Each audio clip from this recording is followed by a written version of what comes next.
Morning everybody. We are in the Victorian country city of Ballarat. And Ballarat is well known for two things: the discovery of gold in Victoria and the largest gold rush in Victoria, and the Eureka Stockade. Today we are at the Eureka Stockade Memorial Park.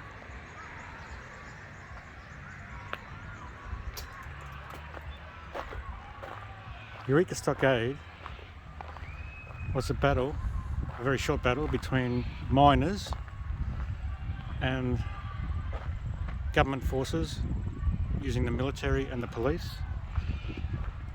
The miners were not happy about having to pay an enormous amount of money for a miner's license so they could mine for gold. Now, a lot of these miners didn't find gold, but they still had to pay the miner's license. And they ended up having a huge meeting where many of them tore up their miner's licenses, and they constructed a stockade to stop the police from raiding their sites and demanding their miners' rights. So what they did, they erected a stockade with just sharpened wooden poles in the ground, and the weapons they had were very basic weapons: pikes, old rifles, pistols. And on the morning of the 3rd of December, the soldiers attacked. The estimates are about 30 or so miners were killed, and about 6 soldiers were killed as well. So this is the imposing monument to the Eureka Stockade. Not sure why there's such big cannons there, because there wasn't any cannons at the Eureka Stockade, but looks impressive. These steps. There's a list of the fallen.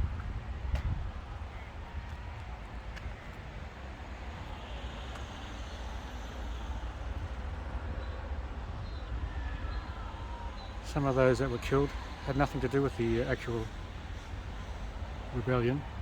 Now, it's not known exactly where the stockade was. This park area is believed to be the area where it was.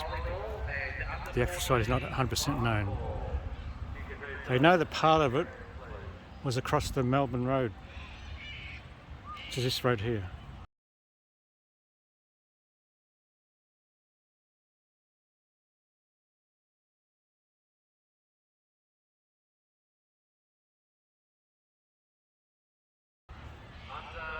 So it would have run down along this area somewhere. So we just walked through the park. Let's have a look around. Nice little park.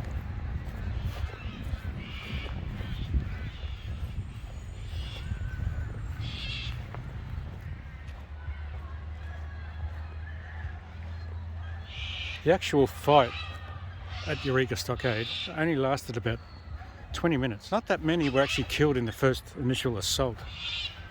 It was when the police and the soldiers broke into the barricade. That's when the slaughter started. And it's generally believed that the police, who were not of the highest quality, many being taken from the convict stock, went on a rampage and started stabbing and bayoneting and shooting anyone they came across. So there were many wounded as well as those that were killed, and many of them had nothing to do with it. Yeah, store people who were inside their own tents who had nothing to do with it were shot and killed. It's a nice little lake. Pretty sure it's man-made.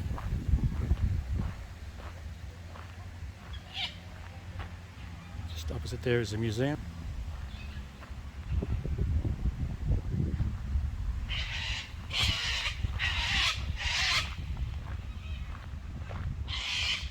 That horrible noise you hear is cockatoos. Pathway of Remembrance. memorialises the 35 men who are known to have died because of the events which occurred at the Eureka Stockade on the 3rd of December 1854. Henry Christopher Wise was the captain of the 40th Regiment. He was shot in the initial attack on the stockade. Yeah, Edward Thonen, lemonade seller from Germany. Charles Ross, who's one of the leaders, said to be a very brave man who was killed.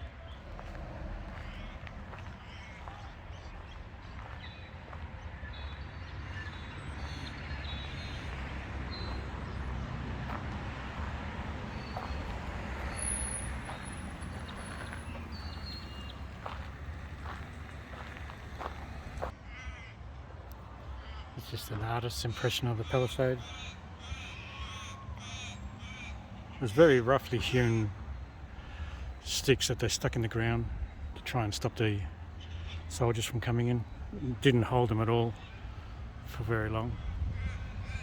And that's an old medieval type pike.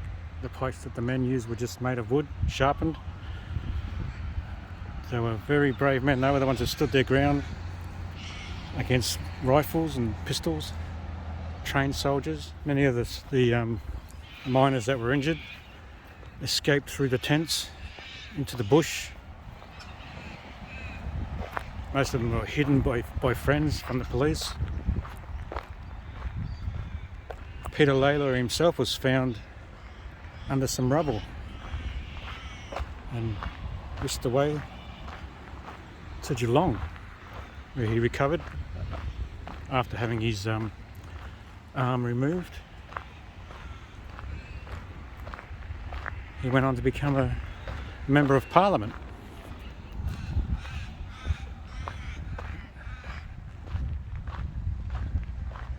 And there's quite a number of miners, insurgents, what you want to call them, who were arrested, thrown in the police lockup, and then taken to Melbourne, where they were put on trial for treason, actually for treason. And the first of these insurgents who went on trial was a black man named Joseph, who was found not guilty, as were all the rest of them who were tried. They were all found not guilty.